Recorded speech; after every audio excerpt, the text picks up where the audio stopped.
Really, I'm very really delighted to be here. Actually, I'm honored. I love nothing more than speaking to young people or younger people,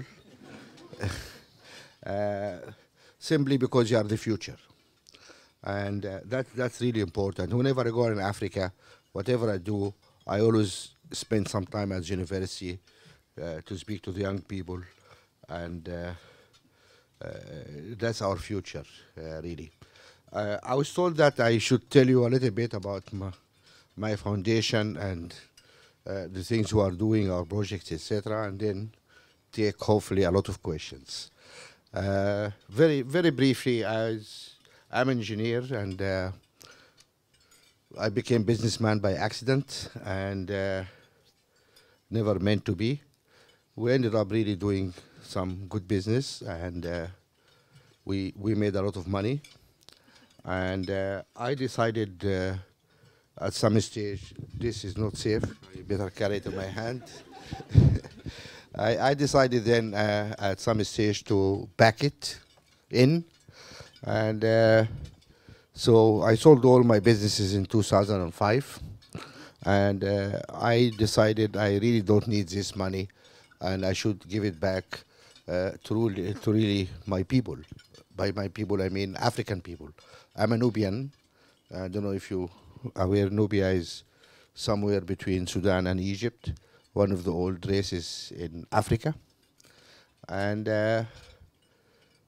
I thought long time about what shall I do. And one obvious thing, of course, was to have some plane loads of blankets and food and go to their 4 camps, my fellow Sudanese people who have been victims of the atrocities, or to go to Somalia or do something like that. But probably because of my training as an engineer and or as a businessman, uh, I really thought that is not the best way to go forward. I think the best way for us is to try and stop future Darfurs. There's a lot of people dealing with hunger, crisis, famine, etc. And we keep having them every year. And we need to go to the root of that. Why famines happen? Why atrocities happen? Why genocide happens? And we need to address these issues so that hopefully we can live in a world free of oppression, genocide, and famines, because it's not beyond our ability to do that. So that shaped really our thinking, and we decided then to focus all our energy in the area of governance. Why governance? Because when you look at Africa, Africa really is a very rich continent. It's the second largest continent in the world. I don't need to give you all these facts. You are as educated as me, if not better. I suppose you know all these facts. Second largest continent with more than its fair share of resources. And there are not many African people around, actually. There's only 950 million people. That's all. That is 2/3 of India. Yeah, 80% of China. And that's a whole continent with all these riches. So really, per head, Africans ought to be among the richest people in this planet, actually. So why Africans are poor? Why we have a rich continent but poor people? And the answer was obvious. And that was misrule, mismanagement, misgovernance. There's no other answer. Why, even given the terrible history of Africa, Africa suffered, of course, from slavery. After slavery, it suffered from colonialism, a lot of distortion to our economy, our national progress, etc. But even though 50 years ago, the average income per head in Ghana, in Sudan, in Egypt was few times higher than the average income per head in China, in India, in Singapore, in Malaysia, in South Korea. And 50 years later, uh, where are we and where those people are? So something really wrong happened. And it's time for us to realize that maybe many of our misfortunes are really of our own doing. We cannot keep complaining about colonialism 50 years after the end of colonialism. That's not right. United States was a colony. And, a lot of people were colonized before. Singapore was a colony. India was a colony. China was colonized. We really need to have a fresh look at what's going on in Africa. And what we see is that since independence, we had in most African countries a succession of misrules and mismanagement.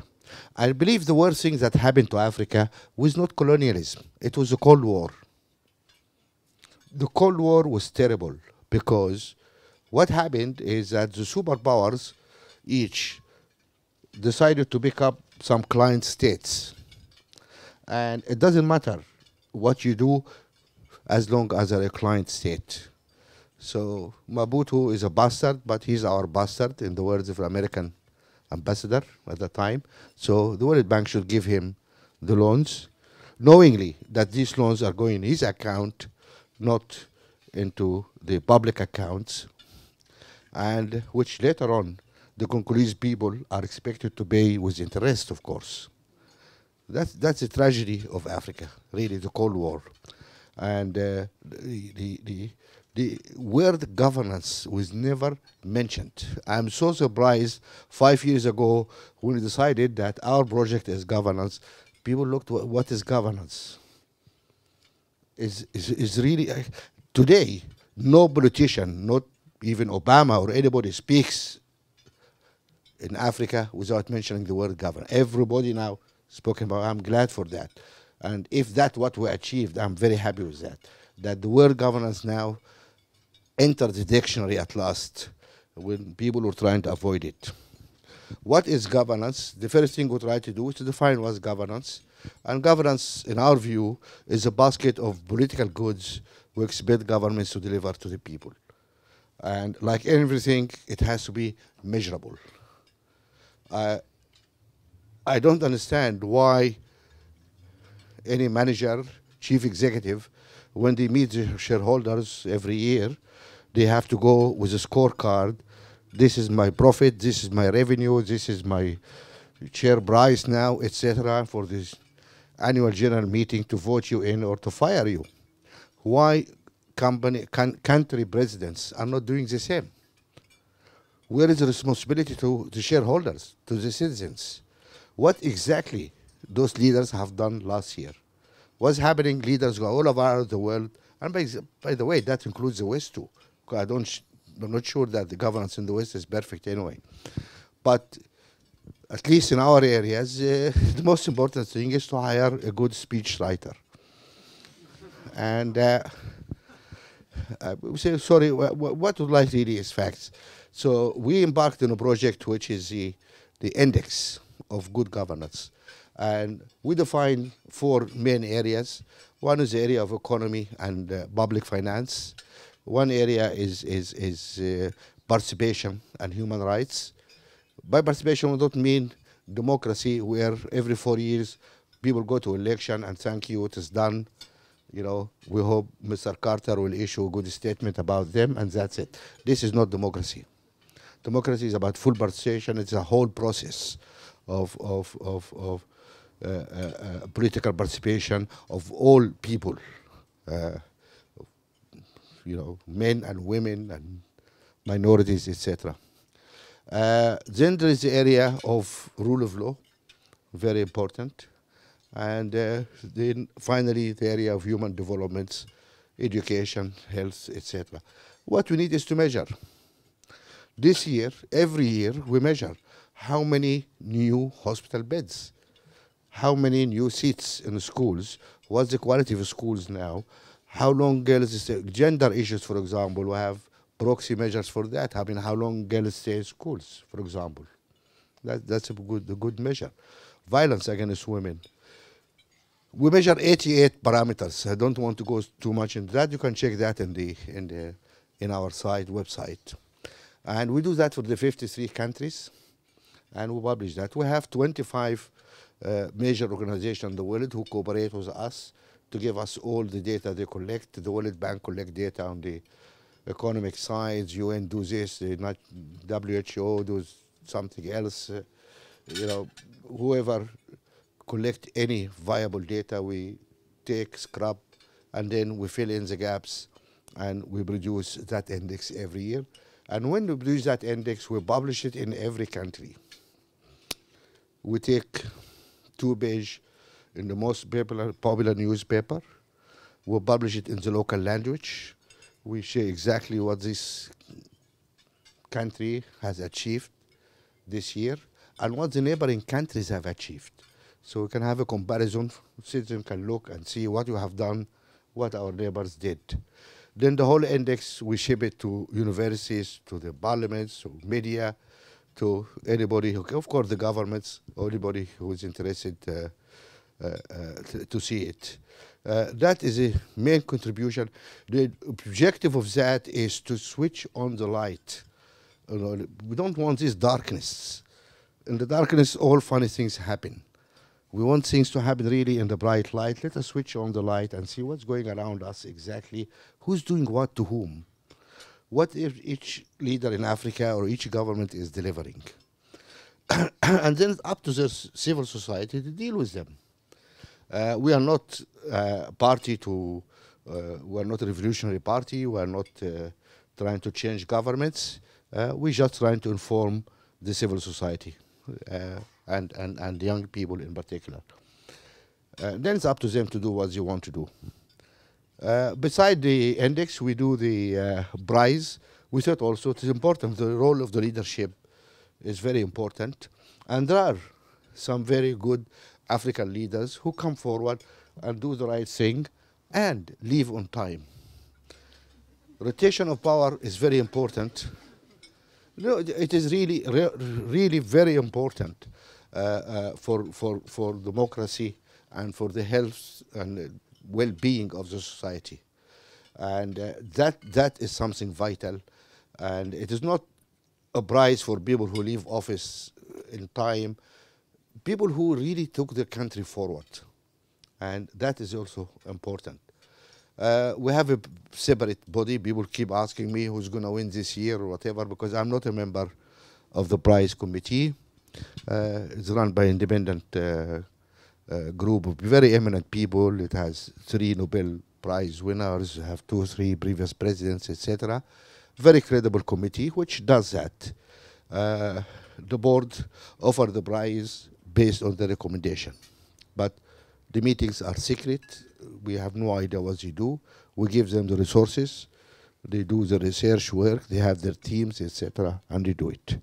This is a big prize. I believe it's the largest prize in the world. It's about $7 million and then $200,000 for life.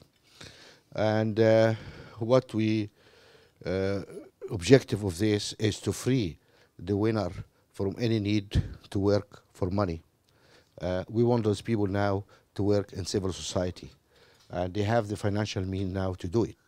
Unlike Clinton or Tony Blair or whatever in the Western world, our leaders haven't got the chance after office to really join the boards of the big banks or to have expensive consultancy and to make money.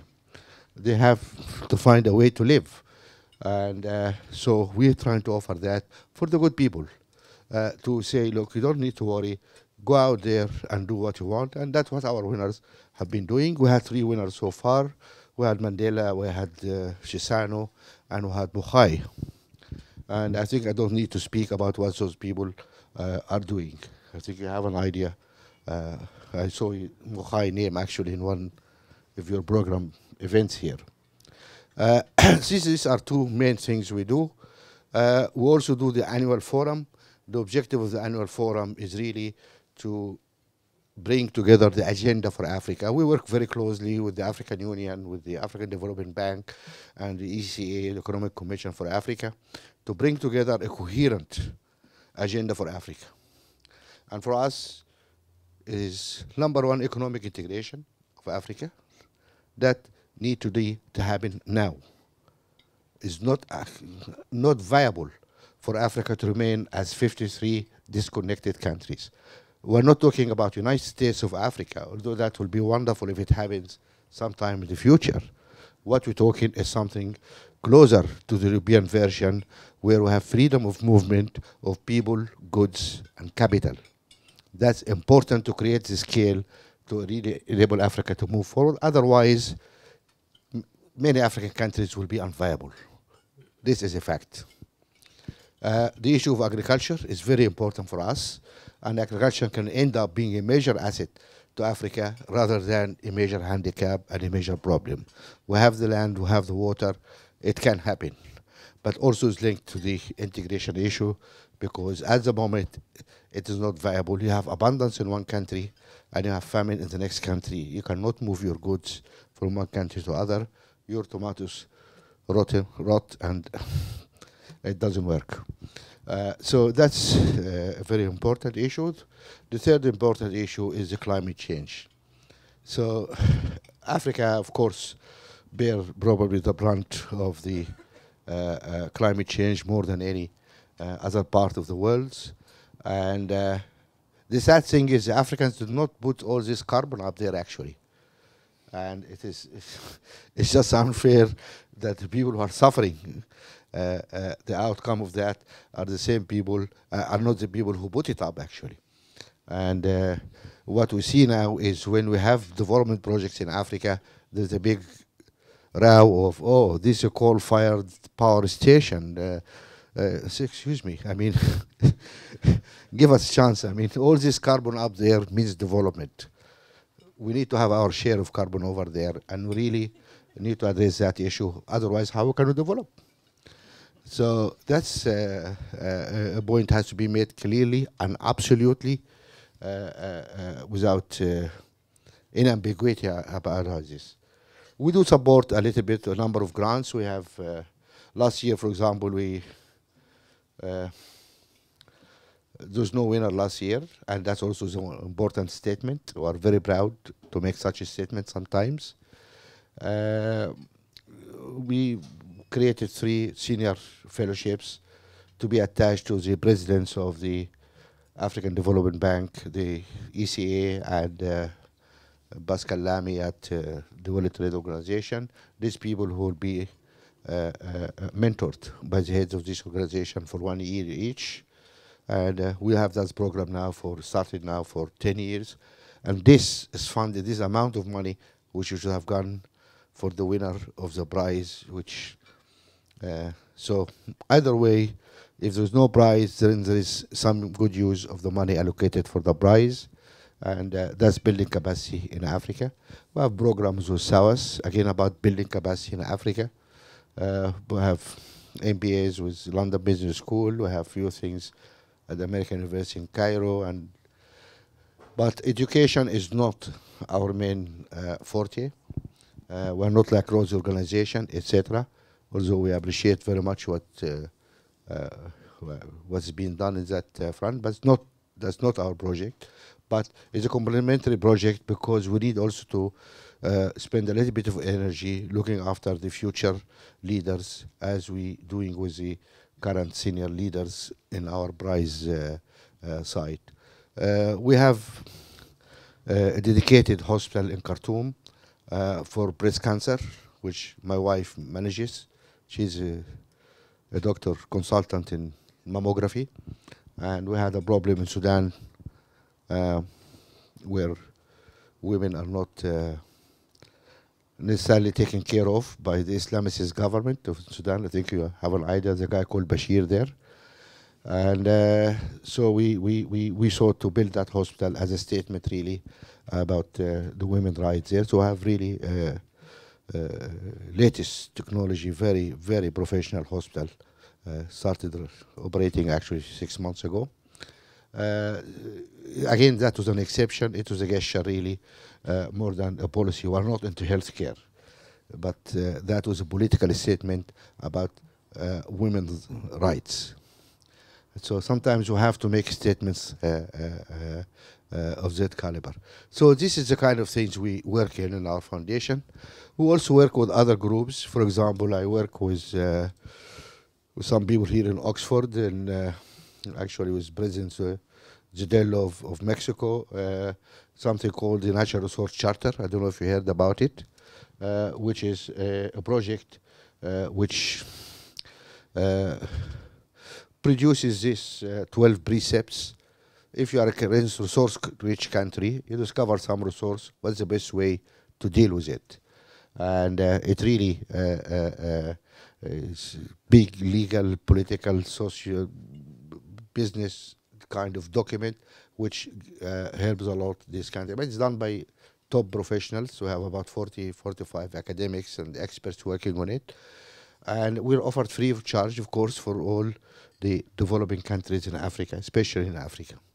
I'm glad to say that the African Union have adopted now this charter, and it's been passed now to Surunibad, to the African countries, because the problem sometimes lack of capacity. Guys don't know how to negotiate contracts, how to organize, how to mitigate against environment problems, how to deal with the people who live in the area where we don't want our people to live like the guys in the delta in region in Nigeria living in oil, because the government just didn't pay attention. Neither the oil companies do care. If it was New Orleans or Gulf, it would have been a different issue. But it's Nigeria, who cares? So this is the kind of things we get involved in. We have been involved also through, I'm a member of the board of one organization, American organization. It has some do-gooders, Bono and those kind of people. And we lobby for policy. And one of the important things I think we have been lobbying for a few years, which come into fruition now, is a new Cardin-Lugar amended for Dodd-Frank financial bill in the United States. This does something really very, very important. It forces all energy companies to declare their contracts. Maybe you are not aware of this, but all these big oil companies and energy companies, they go to Angola, sign a deal, we don't know, it is 10 billion, 8 billion, 6 billion, we don't know. Nobody knows what Chevron pays the government. Nobody knows what goes to the president. Nobody knows what goes to the national budget. And that's the main resource and asset of the country. And they say, oh, it is secret, because the contract states it's secret. This is crap. Because this is theft. Nobody in their, I don't need to argue even for it. When people do that, something is wrong. Somebody's stealing money. Why you make it secret? So no company listed in US will be able now to sign a secret contract. We have been campaigning in Europe, and this year, across Europe, we've been promised, and I hope it will happen, that laws will be passed across Europe to imitate the American legislation. And we're watching that, and you need also to watch that, because, and that's an important point really. When we talk about corruption and transparency, everybody think of Mobutu and Abacha, and nobody thinks Goldman Sachs, Chevron, Shell, Egypt, Siemens. No. But who are the partners of the corruption? Those African leaders are not corrupting themselves. For every politician, there must be at least 10, 20, 30 business people who are corrupt. Otherwise, corruption is a crime. You cannot be committed in isolation from other people. You cannot corrupt yourself in vacuum. So, and the problem is Do you know that bribery in Europe was legal, was tax deductible until 10 years ago? This is fact. Tax deductible. This is called business expense. And you're laughing. You should cry. This is sad. You should be ashamed. I don't know what is funny about this. This is so terrible. This is the same guys who stand on the boxes and lecturing us in Africa about good governance and good behavior, etc. Those guys who are trying to bring Christ to us or Muhammad or whoever to us, savages people, to tell us about how to be good and how are the thieves. And bribes were legal, tax deductible. Americans, for all their faults, actually introduced the Foreign Corruption Act some 25 or 30 years ago. And the agreement was Europe and America will introduce it simultaneously. But the Europeans, being sly as usual, they let the Americans go ahead. The Americans are very naive. So they shook hands. And the American went and passed the law through Congress. And then the Europeans said, okay, I will try to do it next year, the year after. They never did it. And the idea was to give the European companies an advantage over the American companies. Aren't you ashamed of this? I mean, whoever European, I don't know how many of you are Europeans here. I am also half British, so I'm also ashamed. That the British part of me is very ashamed. Because I mean, can you imagine? This is the continent of light or civilization, which called itself, or whatever it called. They are really corrupt people. What's he doing? Anyway, really, that leads me to say, to be on the issue of transparency, corruption, and good governance are universal issues. We are dealing with Africa, frankly, because it's my continent, and this is my problem. I'm dealing with it. But you guys also need to look at your society, wherever you come from, because you come from, a lot of you, not all of you come from Africa. But the guys who do, you need also to look at the issue of governance in your countries. And look at the issue of also corporate governance, private sector governance. There's a lot, really, to be said about the problems we have in the issue of corporate governance. Take the financial crisis. The financial crisis was a crisis in corporate governance. That's it. Did the people in the boards of Citibank, of AIG, did they really deal correctly with a fiduciary duty as directors of such great companies? A director of a company have a fiduciary duty. Many of you guys are doing law, you understand that. How could those people approve billions of dollars in a very complex instruments, which later on they said, I really didn't understand it. It was so complex, I did not understand it, when it was all built up on absolute nonsense. And they say, so if you don't understand, you raise your hand, say, sorry, I don't understand, you need to explain to me. And if they don't explain to you, then you resign. But to sit there, being paid huge sums of money, and to say yes whenever the chief executive of Citibank or RBS, whoever come to you, you know, that is bad governance. And then you have the revolving door between regulators and boards and management on the, look at even the treasury. I mean, why Goldman Sachs did not have any haircut concerning the big loan they had with AIG? I'm an investor. If I make a bad investor, I get a haircut. I lose my money. Why the American taxpayers were required to pay 100% of the money back to Goldman Sachs? That's a good question. Secretary of State also happened to be previous chief executive of Goldman Sachs.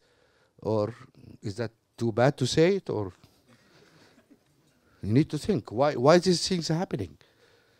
You know, there's a lot of questions happening around us, and we need really, we are moving into a different world now.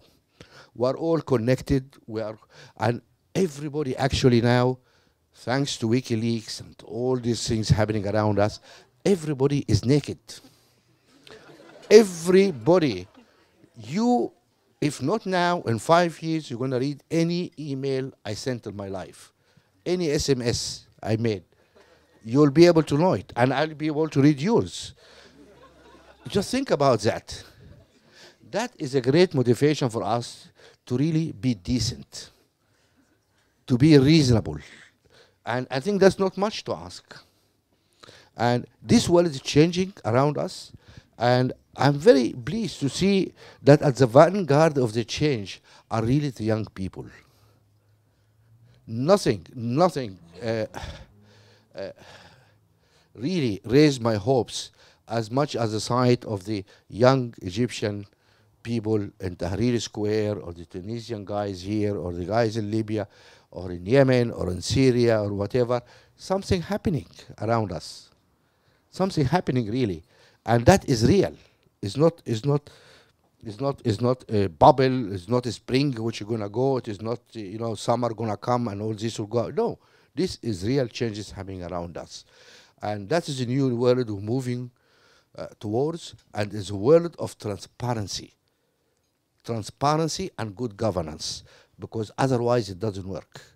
See what happened to Hosni Mubarak, what happened to Gaddafi, what happened to all those guys. It doesn't work. It will gonna catch up with you. Anyway, I stop here and thank you very much, and I welcome to have any questions you may have.